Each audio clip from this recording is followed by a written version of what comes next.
Still muted. I'm not a good lip reader, but I know exactly what you said.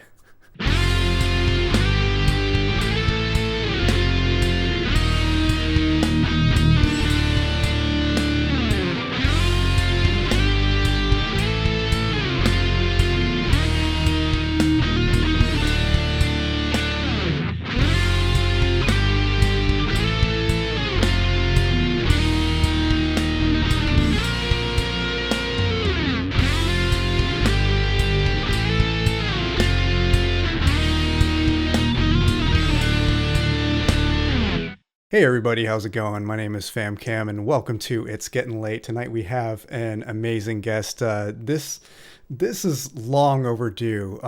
Tonight's guest is somebody that I've been friends with for a few years. Like, I'm talking before the beard. It was that long. And for some reason we never had her on the show, but now we do. Everybody, please welcome Sleeping Artist ASMR. How you doing?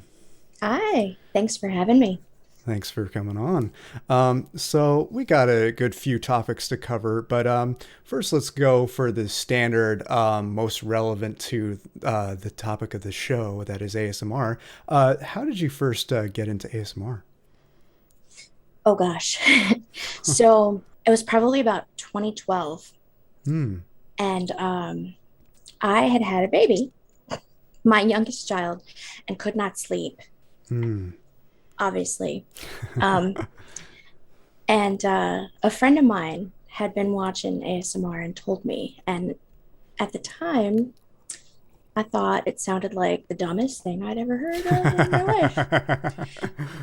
I said, "There's no way." But I came home that night and looked it up, and Maria, of course, was the first gentle whispering. She was the Ah, first one that I came across. it's kind of been established as a meme that I am the only ASMR artist that did not discover ASMR through Maria.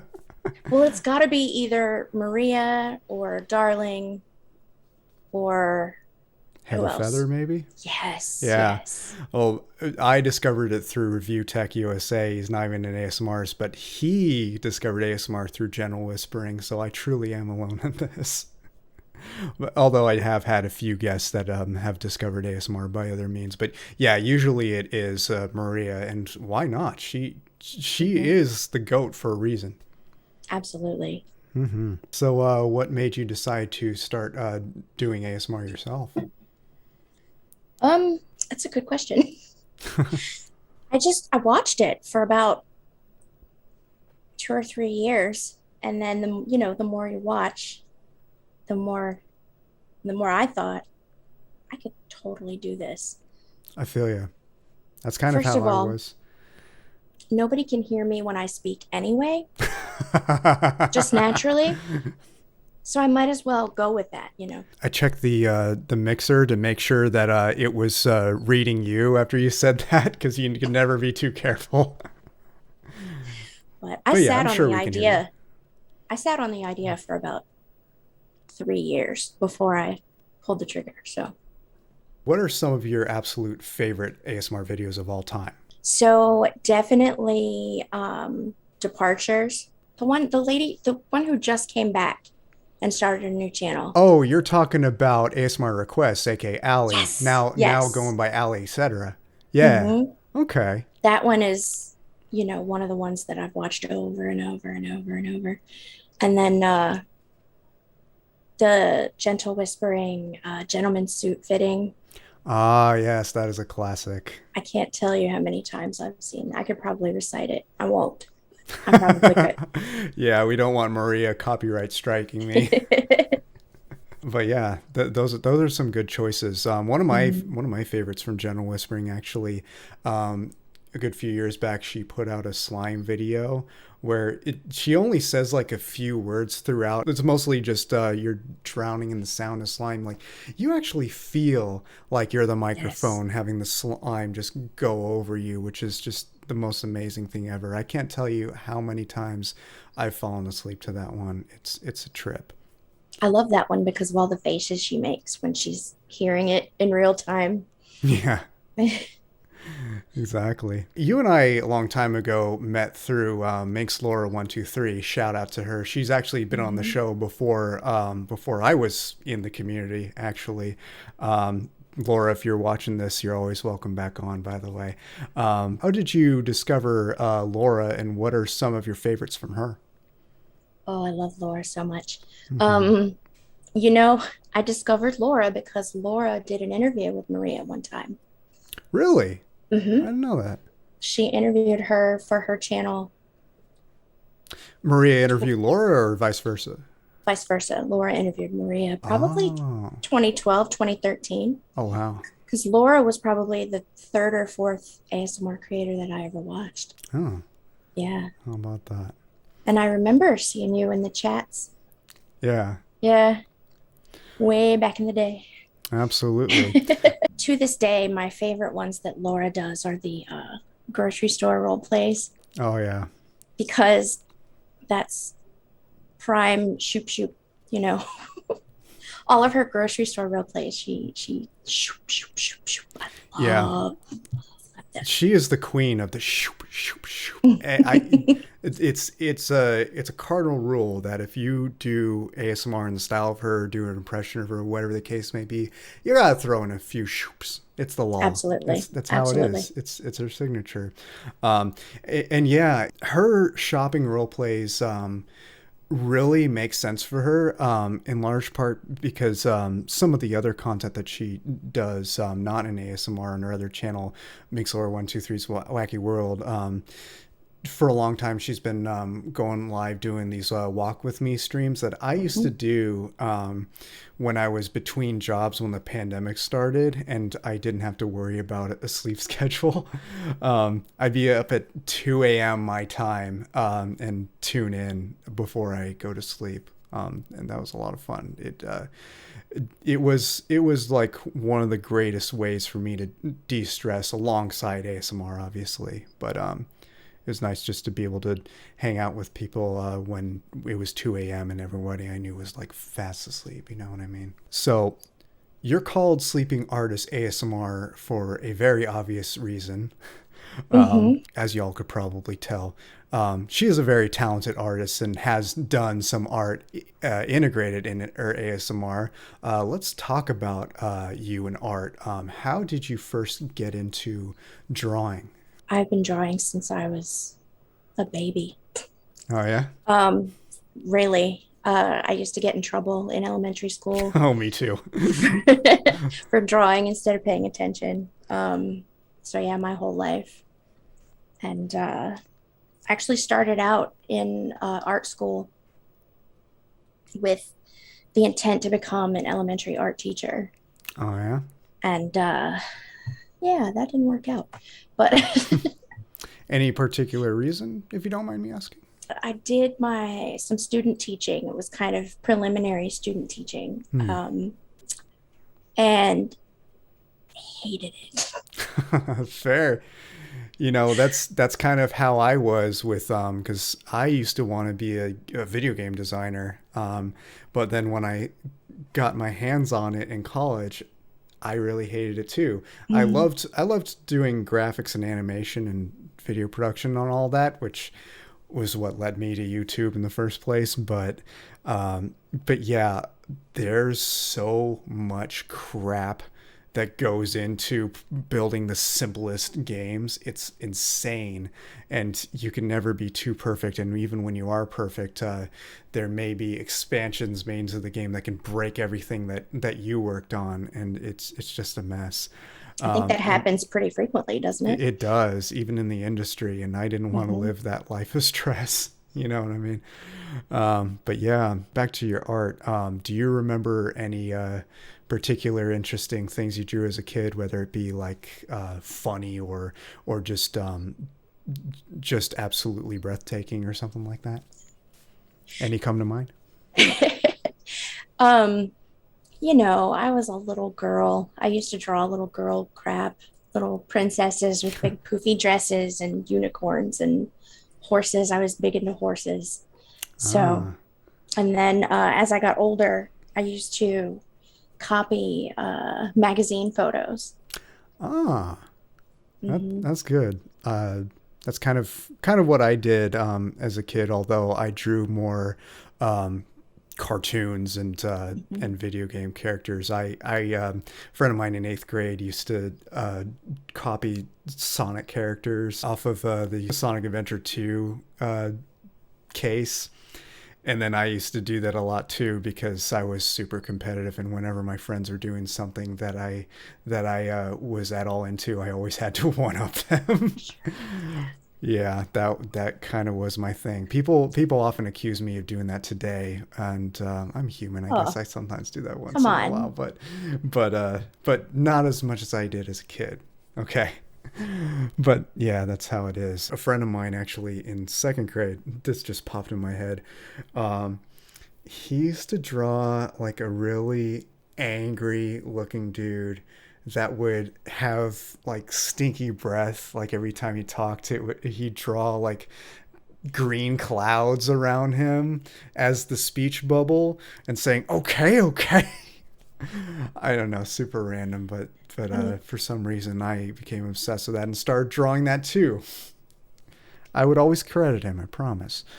but, That's but, really funny. but yeah. Did Um, that character have a name? no, but it should have. It's not too late. I'm gonna call him Brian. No disrespect to all the Brians out there, but I'm gonna call him Brian. I don't know. The name Brian popped in my mind because I was thinking of Stewie saying, "Hey, Brian, thanks for listening," or something like that. Oh, so good. Oh my gosh. Thank you.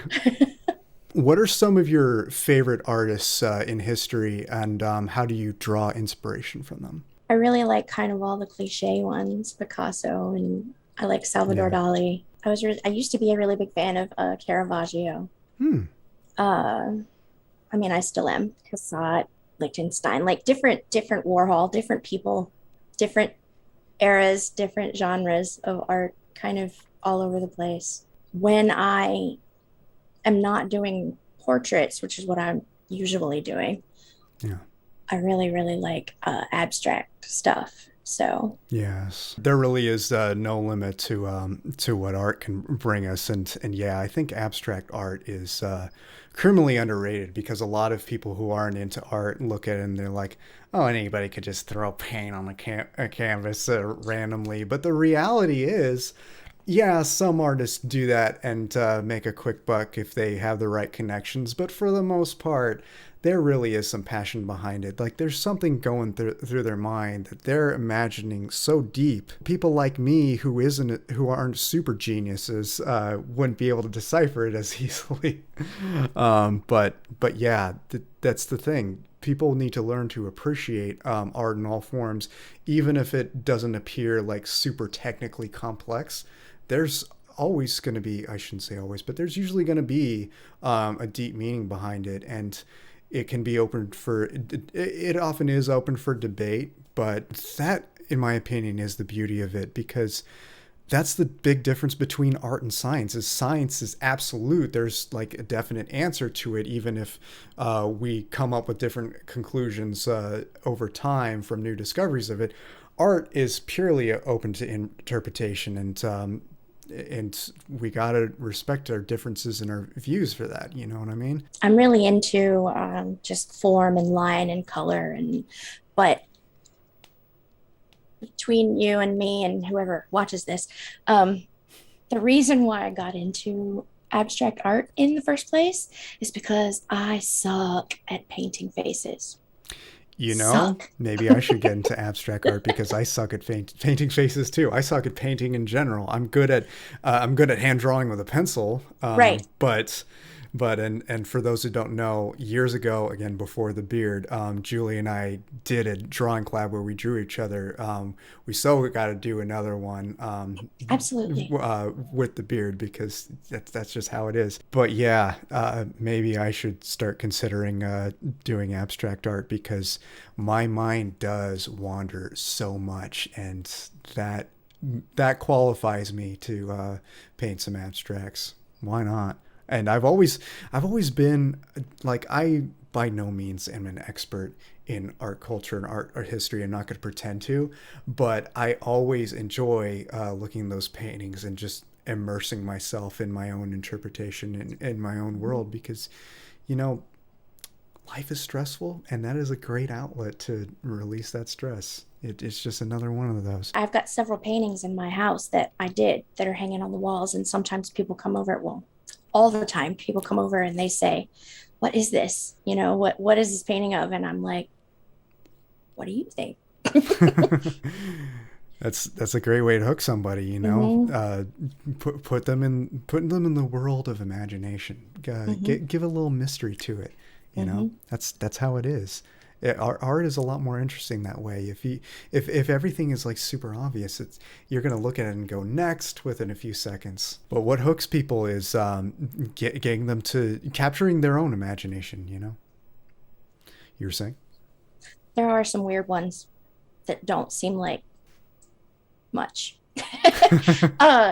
For instance, a few years ago, a friend of mine and I visited her family in Texas, and we went to an art museum there. And one of the installations was a light, what do you call it? A fluorescent light fixture. One of those long, like industrial thin ones, plugged into the wall. That's it. just like a couple fluorescent lights, or like a fluorescent light? Just one. Just one? One of those long, it was leaning against the wall vertically, but yeah, plugged into the wall. Did it have any color or anything like that? No. They just bought a single fluorescent light fixture. It's like they went to plug it in the wall. Home Depot or something, and yeah. And that was the exhibit. God, I love art so much. Oh my God. I hope that is still at the museum. Let's talk role plays, because you have some very interesting role plays you put out over the years. I want to start with your latest video as of the time of us recording this, the Alien Spa. First of all, when I took a look at the thumbnail of that video, within a second, my brain went, get it? It's like the Z snap, but there's brain matter. That's great. Yeah, it blew my mind. And then I clicked in, and that blew my mind too, especially with having all those hands move as you would come to expect seeing a thumbnail about that. How did you come up with that, first of all? I just kind of thought, what I really like to do is take a theme that people do and put a new twist on it. You know, that's kind of my thing. And I like it. So I kind of just figured, if, you know, one set of hands is relaxing, how about 2 or 3 or 5 or however many would fit in the screen? That's where I stopped. Another one of my favorites, you already know where I'm going with this. Oh, no.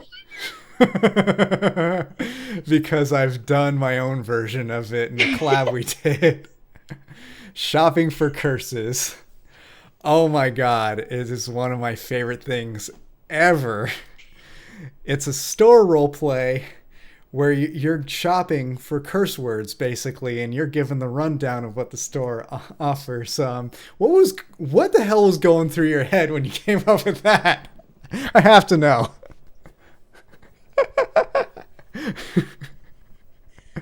I don't know. It was before I got monetized. Right. So I kind of said, I had the idea. It came out of nowhere. And I said, if I'm going to do this, I better go ahead and do it. Yeah. While I still can. Absolutely. And what are some of your, if you don't mind, what are some of your favorite curse words that are in that video? Can I say that? You can say them. It's after the first minute. That's how YouTube works. So the videos always kind of start out in a progression in kind of a, you know, hell, damn. Yeah. And then they kind of ramp up from there. One of them, I don't remember which video it was. There was an art piece, and it said, "Do all things with kindness, You fucker. I love it.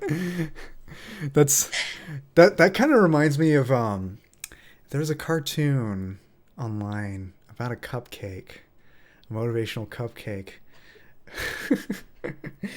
It's like sometimes life brings you down. So you gotta grab life by the balls and make life your bitch. That's what it reminds me of. Stuff like that. That's definitely her philosophy for sure. Mm-hmm. The one that you did was for the style swap. Yes. Yes, that was the funniest damn thing I've ever seen in my life. Really? I laughed. I laughed until I could not breathe.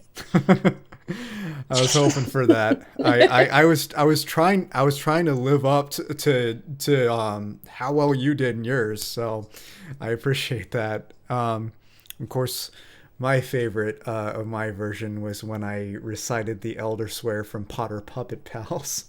Is that what that? Yes. Yes, it's from Potter Puppet Pals. Your mother is a Laura Ipsit Anavania hippopotamus. So funny. Yeah, I will never forget when I saw that. I was in junior college at the time. Yeah, when Potter Puppet Pals was big, and I first came across that. That was the funniest thing I've ever seen. So I had to throw that in there. It was I literally had no choice. Mentally, I had a gun up to my own head and telling myself to do it. Speaking of which, before we started recording, I took a last minute dip into your videos as I usually do to see if I can find any gems to talk about, and I came across the Stfu Salon. Yeah, that one was fun.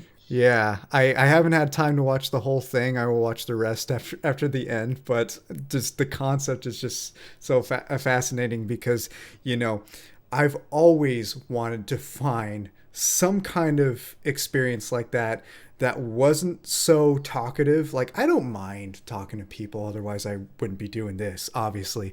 But once in a while when I'm going to some kind of once in a while when I'm going to some kind of clinic that is centered around relaxation, I may not want to talk as much. In fact, most of the time when I watch ASMR videos, when I need to leave some room in my brain to think, like when I'm working, I put on no talking videos. But yeah, so I've been my whole life trying to find some kind of experience like that, and boom, the STFU Salon came up. Do you want to tell us a little bit about how that came to be, and tell us about the guy you collab with, because it was a collab. Yeah.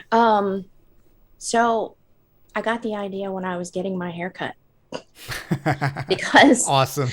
the lady that cut my hair for a while, every time I went in, and no offense to her, sweet, sweet lady, but you know, I knew all her kids' names and their jobs and their wives and their kids and everything they were doing. And I'm like, can you just let me just relax, please?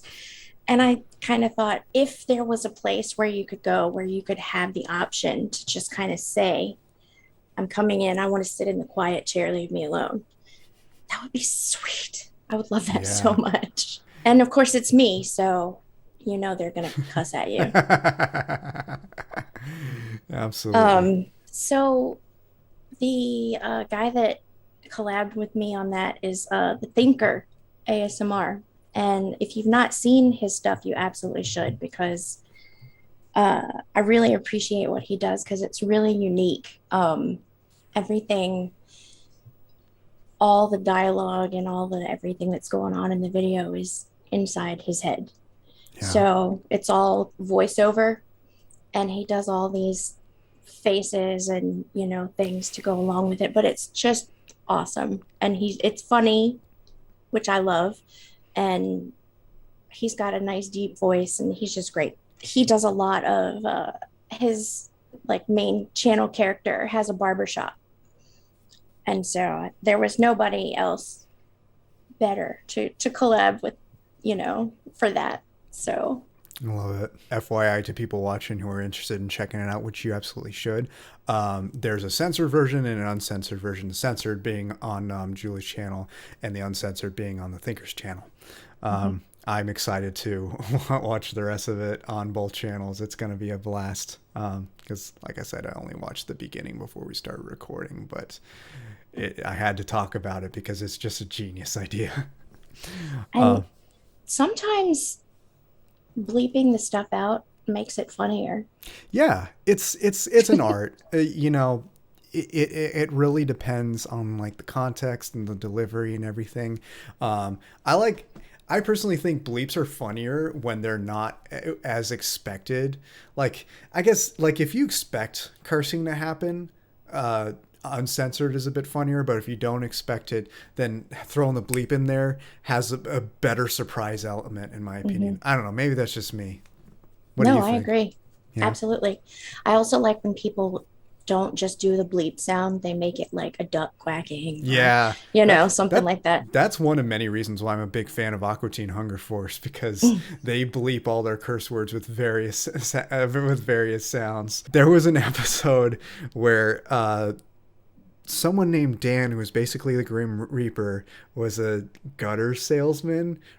My name's Dan from Grim Reaper Gutters. I won't leave until I make a sale.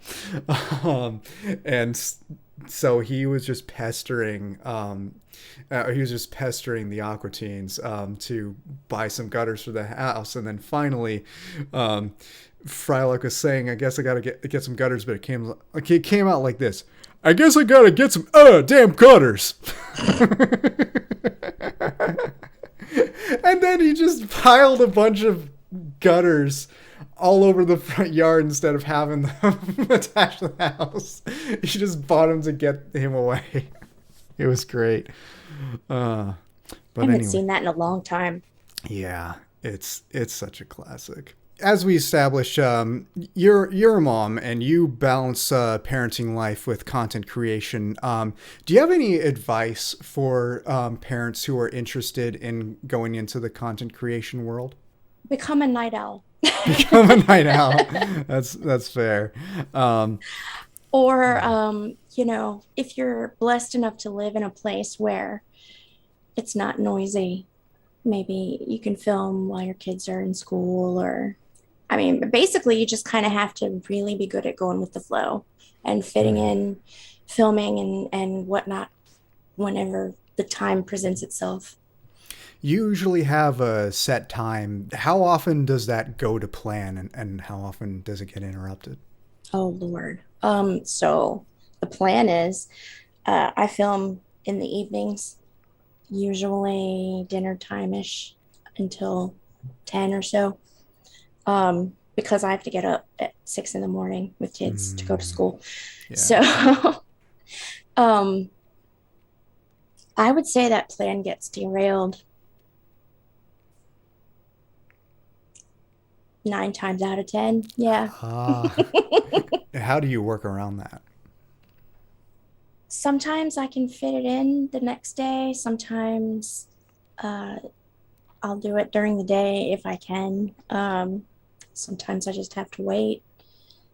Yeah. Uh, and that was a bigger problem when I first started the channel because the kids were younger.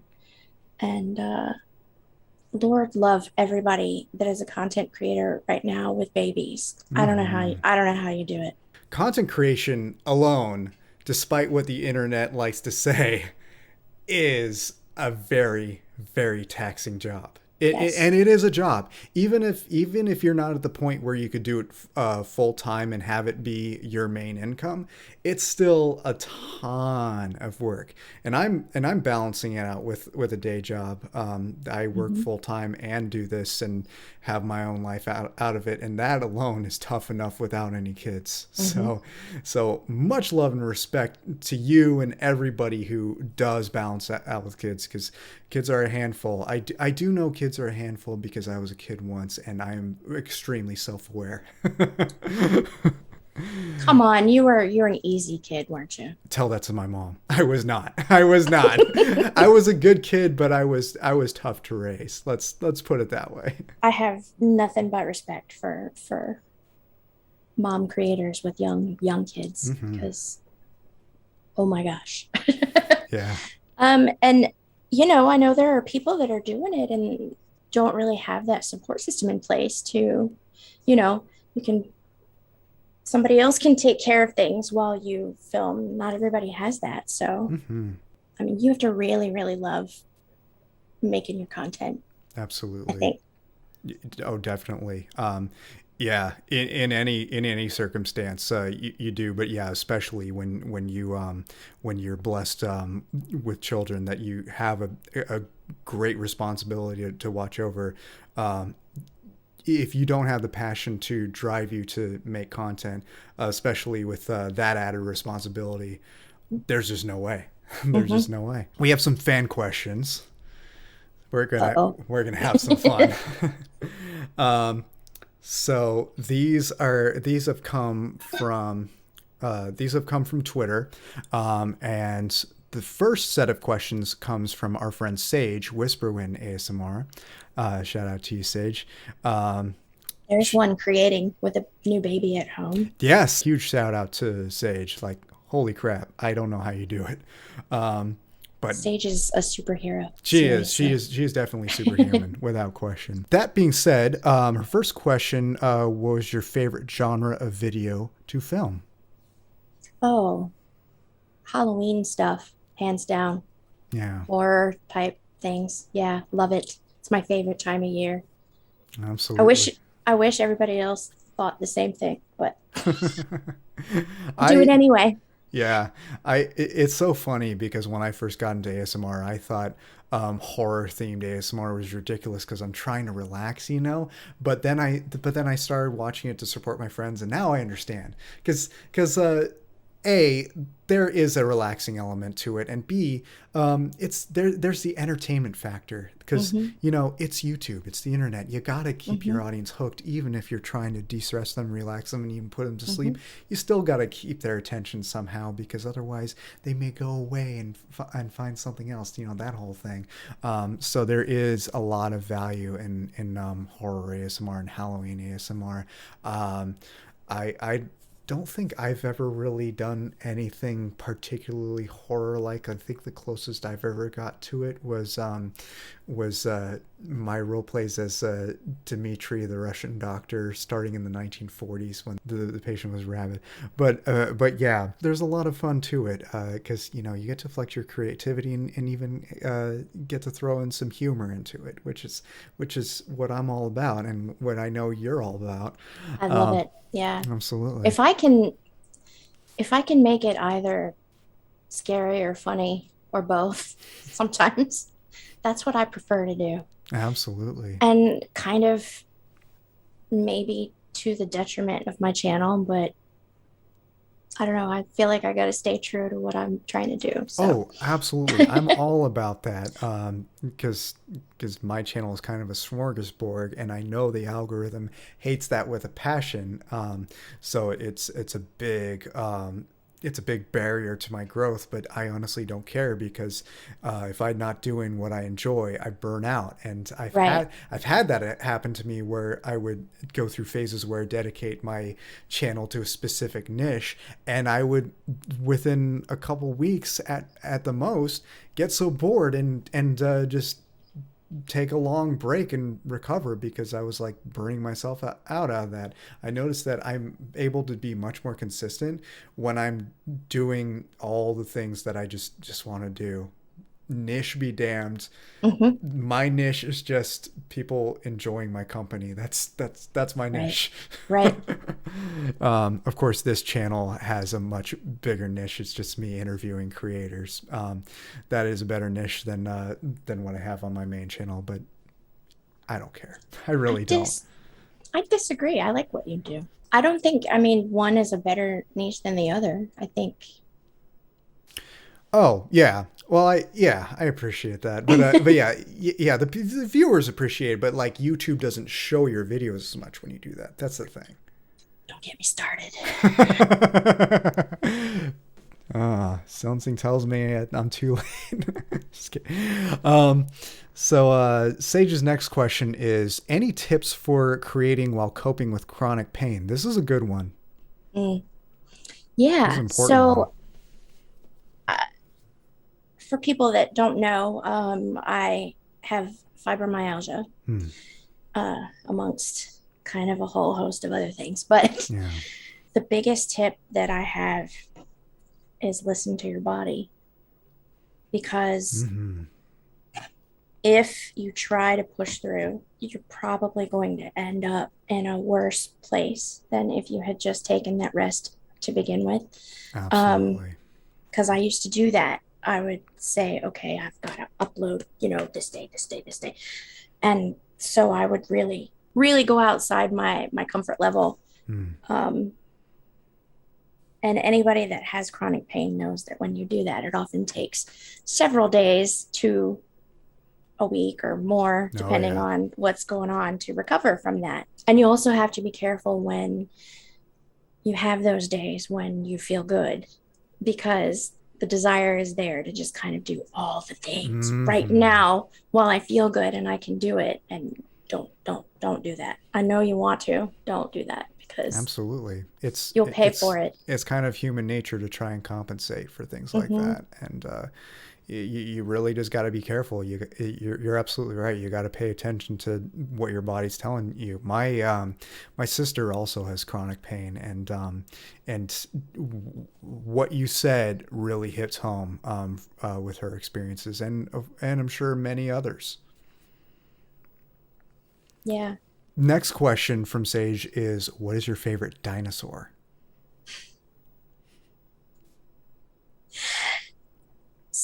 So I have a thing with one of my real life friends. we we're both really short. I'm only 5'2".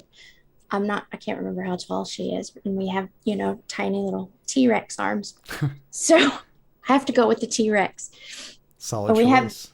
we have this thing between us, and it has kind of become such a thing that now for every holiday we get each other T-Rex stuff. So I have now a T-Rex cookie jar, and I have a Christmas sweater with a T-Rex on it, and she's got earrings and stuffed animals, and it's a whole thing. But so yeah. I love it. Have you ever seen this meme of a T Rex going, "If you're happy and clap your oh." Yeah. The I like the one where he's got the grabby things, you know, the grabby things? the long thing, and you pull and you can grab stuff. Oh, yes. And he says unstoppable. I love it. I think my favorite dinosaur is the Pachycellosaurus, because their brains are like the size of a tennis ball, buried under a cranium that's about 10 inches thick. So they look like they have much bigger brains than they actually do, which I can kind of relate to because I come from a family of absolute geniuses. My parents are doctors. My sister is well versed in cybersecurity and all that jazz. Mm-hmm. I'm me. I mean, I do think without flattering myself too much, think I am actually pretty dang smart. But compared to the For rest of my sure. family, I am such a dumbass. No. And I have no shame about it. Every time I point that out, my mom's like, "No, don't say that. Don't be so hard on yourself. You're very smart." I'm like, "I am, but you guys are geniuses. I have maybe above average intelligence, but I'm not a genius level. Trust." And there's certainly different ways for intelligence to present itself. It doesn't Exactly. always have to be, you know, not everybody's a doctor or a whatever. Exactly. And I'm glad you brought that up because I am arguably the best versed in the family in the arts. Like I draw. I have a degree in computer graphics. I love filmmaking, doing podcasts like this, all that jazz. I'm like there are know-it-alls. I'm a do-it-all. Um, but but I am right-brained and left-handed, and Are you really? And they say, I don't know how true this is, but they say that people who are right brained are more well versed in creative stuff, whereas people who are left brained and right handed tend to be more well versed in technical stuff and sciencey stuff. So it all checks out when you look at my family because my parents and my sister are a lot more scientifically oriented than I am, and I'm in most ways more artistically oriented. Although my dad and my sister can also draw. My mom not as much. She's decent, but but I remember one time when I was little, she tried to draw a cat, and I was like, I was little, so I had no filter. This is my adult filter version of how I reacted. Let's just say. So what if you're right-brained and right-handed? What does that mean?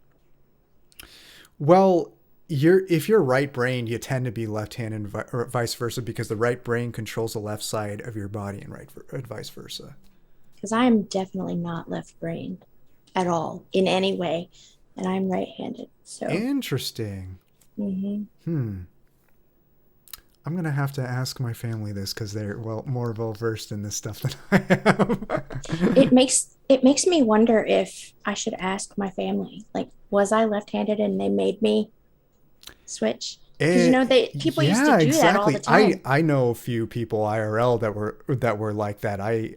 Yeah, interestingly enough, um, two of my friends used to play in a band with me, and all three of us play guitar right-handed and left-handed, which is really weird. But one of them was actually born left-handed, but trained to be right-handed for that very reason. They used to do that to kids all the time. If Hmm. they presented left-handed, then they'd force them to use their right hand. I think that's Exactly. awful, but Absolutely. I that makes me feel so lucky because I remember one time in first, second, third grade, somewhere around there, I started writing with my right hand, and the teacher yelled from across the room, "Keith, use your left hand," oh, because that's good. because I tried using my right hand because I wanted to fit in so bad. That whole BS. Oh, Yeah, because I would. I want to hug baby Keith. Aw. We were going on off a bit of a tangent because of the Pachycellosaurus small brain, big cranium thing. But yeah, so Julie's favorite is T Rex, and mine is Pachycellosaurus. Now, can you Um, spell it? no, I cannot spell it, but I will put it on the screen and spell it there. How about that? Anyway, what is a flavor of ice cream that you dislike? That is an interesting one. Anything with nuts in it. Oh, that's fair. Not because I'm allergic. I just don't like the texture. I can appreciate that. For most of my life I didn't like any sweets with nuts in them. Now I enjoy them. Although as a vegan I'm very limited on that. Yeah. But I think the first treat with nuts in it I've ever enjoyed was Rocky Road, and I was maybe 10 or 11. But before Can't do that, it. I couldn't. Yeah, before that I couldn't do that. And last from Sage is what's your favorite cocktail? Oh, that's a seasonal answer. It's getting hot outside right now, so I'm gonna have to go with the classic margarita. It's a good choice. But in the winter, I'm a whiskey sour person. I don't know what that is. It's exactly what it sounds like, whiskey and sour Oh, I mix heard and risky with an R. Now I understand. whiskey, whiskey, whiskey. Yeah, Um, that's interesting. I've never been a whiskey person except with Fireball because that tastes like hot tamales and I love me it some hot does. tamales. Yeah. But any other whiskey I tried, I just couldn't enjoy it. My roommate recently got a Japanese whiskey and I love just about anything Japanese, but it was the worst whiskey I've ever had. But yeah, but when it comes to cocktails, I'm a little biased because I'm a big James Bond fan, but still genuinely my favorite cocktail.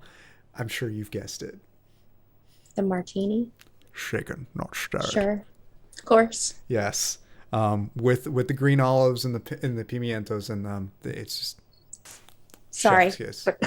What? A lot of people hate it, but for some reason I don't. I mean, Um, to each their own, really. exactly. Next set of questions comes from our friend Louise, Jordy ASMR. She writes, yes, she writes, OMG, I'm so hyped for this! Three exclamation points. Followed by the first question, who inspired you to start your channel? I guess we covered that, but we didn't cover the other questions. What is your favorite ASMR trigger? So I really, really like ear to ear, like binaural soft speaking. Yeah, So absolutely. I really, really like fixing yous and ear cleaning and Mm-hmm. stuff where they're kind of muttering right in your ear. Love it. You know, I'm glad you said that because I just finished editing one of my own videos of exactly that. Um, so that a little teaser for y'all. I think that that'll already be up by the time this airs because we have a few episodes backlogged. But yeah, that's one of my upcoming videos at the time of Good. I'm recording this. excited. Thank you. Um, and last from Louise is how long does it take for you to get ready and set up before recording? Followed by two heart emojis. That depends. If you're doing something simple, maybe a half an hour. Um, Yeah. I'm really fortunate in that my recording space can stay my recording space. Hmm. So I don't have to put my equipment away every time I'm finished filming. It can all just kind of sit there and be a mess. That's great. I um, wish I had that luxury. Most of my stuff is either in the closet behind me or in drawers next to me. I record in my own room, so I can't have everything lying around or I will trip constantly, and that has happened so many times. Yeah. But follow up question to that, coming from me.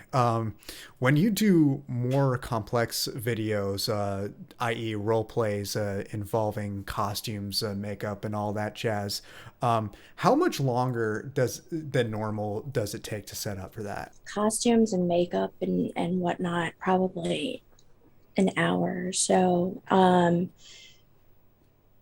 Depending on, I recently did, uh, this is not out yet. It's coming soon. It's part of a Ah, collab. another teaser Um, for y'all. I I did Disgust from the movie Inside Out. Really? Yeah, Oh, that is awesome. I can't and wait. I hope I'm allowed to. It'll be out by the time this. So it's on Yoloma ASMR's channel, Huh. and Yeah, yeah. so This I had this to. will be yeah. It'll likely be out before this airs. So yeah. In fact, we shall put a link to that in the description as well. So I had to paint my entire face and whole, everything, my arms and fingers green, and that Hmm. took a long time. Oh, I bet. Probably an hour and a half just for that. And then I had to get dressed and makeup and, so Yeah. there, when I see these videos from people that do like the prosthetics and the jewels and this, I'm like, how Hmm. do you do this? Me too. I've always been a minimalist when it comes to costumes. I mean, last Halloween, I was Fix It Felix, and ended up doing a video as him, Fix It Felix Jr. from Wreck-It Ralph. Mm-hmm. For those who are not familiar, I literally just bought a Fix It Felix hat and wore a blue polo shirt, grabbed a hammer, and that was my costume. Done. That's great. That's how I roll.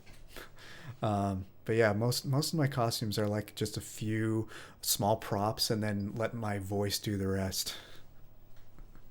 Most of my thing is fiddling around with wigs. That takes forever. Yeah. I think I have like three or four wigs. I need to get more wigs, especially in 10 years because I will likely be bald by then because my that yeah, no joke, my hair is so thinning. And they say baldness comes from the mom's side of the family, and my uncle on my mom's side is balding. So genetically speaking, I should expect to be bald when I'm in my mid 40s to 50s or somewhere around there, maybe even earlier. Who knows? Well, there are several creators out there making that work. So, That's kind of the plan. I'm actually kind of looking forward to it because nobody's going to mess with you when you're bald with a beard. That it's mhm. just not going to happen. You know what I mean? Last set of fan questions comes from our friend Lauren Wrights. First All one right. is, can you? Yeah, I always forget to do that. Hearts for Sage, too. I mentioned Hearts for her Sage earlier. too. Yes. Can you talk a little about the backgrounds you make? Sure.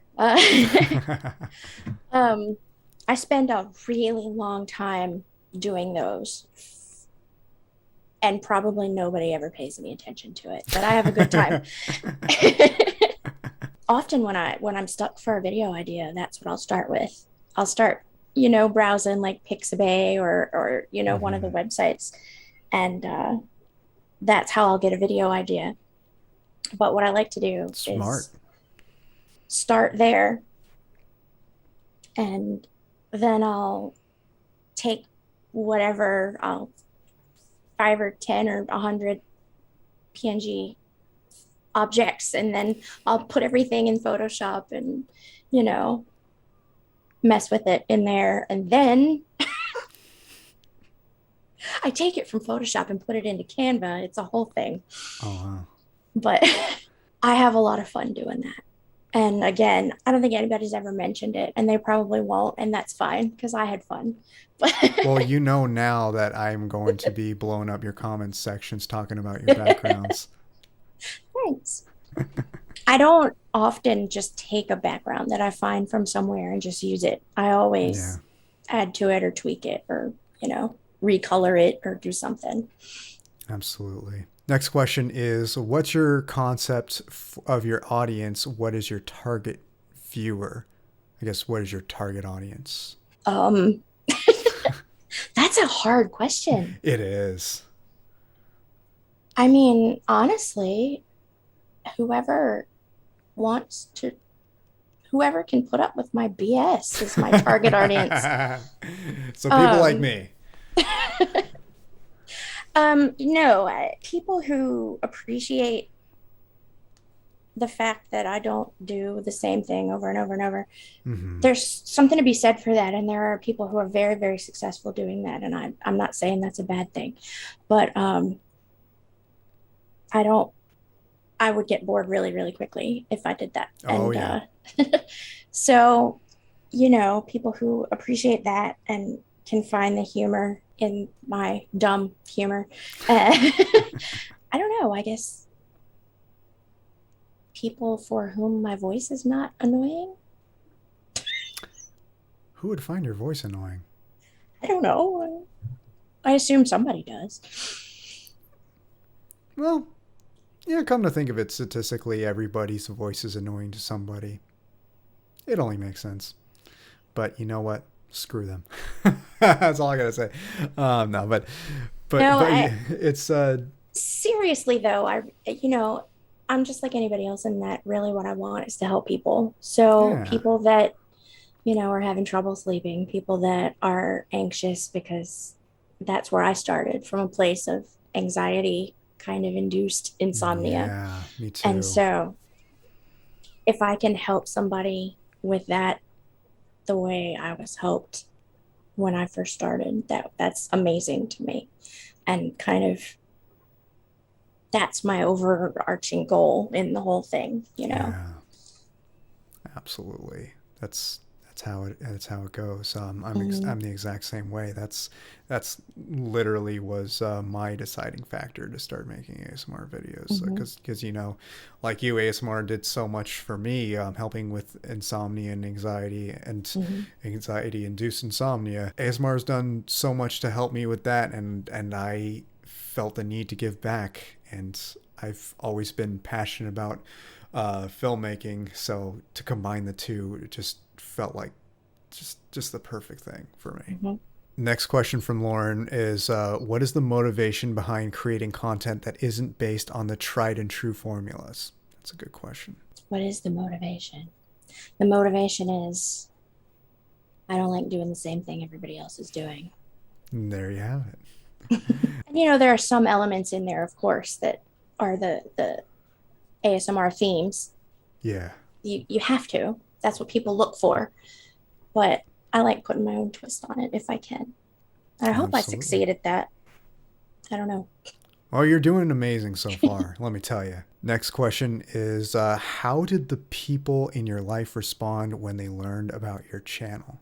It's all been positive. That's great. Which is awesome because I've heard some stories about some not so positive experiences from people and their friends and their family members, but everybody that I've told is really supportive. Most of the people that I know in real life do not experience ASMR, Yeah, and in same. fact can't watch it because it makes them feel gross. Uncomfortable. Yeah. That's fair. My son, my middle son, has graduated from high school now, but Mhm. when he was still in school, he would go to school all the time and tell everyone. And I'm like, really? Is it your friends that are my target audience? Because I don't know about that. But no, I thought it's awesome that he's not embarrassed at all, and would go and tell his friends. Yeah. So, last question from Lauren is if you were starting a channel right now, what would you do differently? I would be more consistent Same. for sure. Absolutely.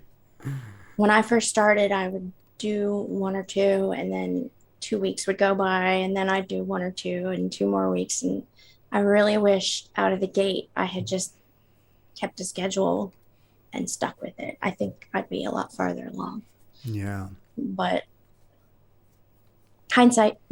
Absolutely. When I started, I was pretty consistent with uploading weekly, but the problem was it took me forever to actually get mingle with the ASMR community because I was incredibly shy online at the time. I knew virtually nobody, and then one day. ASMR Kitten, shout out to you, Caitlin, tweeted, anybody want to join my Discord? Yes, remember the hearts. Anybody want to join my Discord? Leave a reply. I'll send you an invite. And I did, and I joined her community and made friends that way, and that kind of kick started my journey through the community, and it was at that moment that I was kind of ready to get to know more and more people, but only at like a minor level. It wasn't until our friend Carol ASMR, shout out to you, Carol, started the weekly yes, started the weekly ASMR collab that we did for a while with a bunch of other creators, and eventually I brought you in, Mhm. which we were happy to have you there. And I'm thankful to this day for that. So thanks. I would still know nobody, I think, if that hadn't happened. Oh, So you knew Laura yeah, that's and true. and her community. But yeah, so what are your future plans for your channel? So I don't know that I have where do you see yourself in 10 years kind of goal, but I want to upgrade my equipment and, learn more and just kind of try to do better every video. I am not young, so I don't know. You're still pretty young, actually. Let's be real. Uh, You still got many days ahead of you. I'm 42, Yeah, so I don't know how long I'll be able to ride this train, but you never I would know. love to make videos as long as I can because I really enjoy it. Of Yeah, course, I would love to be able to, you know, make enough money to do it as a full-time job. I yeah. mean, I'm kind of already doing it as a full-time job, but it'd be nice to make the money of a full-time job. Well, hey, keep Um, at it. It will happen eventually. just because I think it's kind of the biggest goal I think professionally that somebody can have to Hmm. really love what they're doing and make enough money support themselves doing what they love doing. And Absolutely. I would really like to get to that point at some point in the future. It's been a kind of a long, slow climb, but Yeah. I'm still climbing. Let me give you a little story about one of my favorite creators, Review Tech USA. I mentioned him earlier, the one that got me into ASMR. Mm-hmm. Um, Back in 2018, when YouTube brought back the rule where you have to have 1,000 subscribers and 4,000 watch hours to get monetized, Mm-hmm. because in the early days, getting monetized was a much stricter process. You had to apply, you had to have somebody manual review your whole channel. YouTube used to be so picky about who they led into the partnership program. And shortly after he went full time, they started letting everybody get into the monetization program, the partner program. That's the word I'm looking for. Mm-hmm. Go me. But uh, and he was like, "You got to be kidding me, YouTube! You put through hell." But yeah, and then eventually they went back to it because they started to see that there was a bunch of bad actors, let's just say, doing a bunch of shady crap and monetizing their videos, which Mm-hmm. scared advertisers. So YouTube brought back that system and put a bunch of demonetization systems in place to ensure that shady content, things like that, don't monetize. Of course, there's a lot of overreach. Every ASMR creator knows that. The reason why I tell this story is because he did YouTube for free for so many years and spent years trying to get up to just 1,000 subscribers, a couple thousand subscribers, and even then he was barely getting like 50 views a video. Now he's about to hit 1 million subscribers. He's Wow. getting there, and we're here like he's around your age. He has been doing it for a long time, but I bring that up because I want to say, don't let age discourage you. That's Never let that discourage you. As long as you're still physically capable of doing it and you're still enjoying it, keep at it, and it'll bring greatness to you and your community. That's just a fact. I like that. I feel like I might be given the impression that I'm like worried, like, ooh, the money, ooh, you know. No, but it's just natural to want to be compensated for what you do. It's human nature because Yeah. you got to support yourself even when you already have a support system. It's always nice to be rewarded for what you do, even if you're putting out there to help others. Money is a nice little bonus for it, Well, and and there's nothing wrong with it.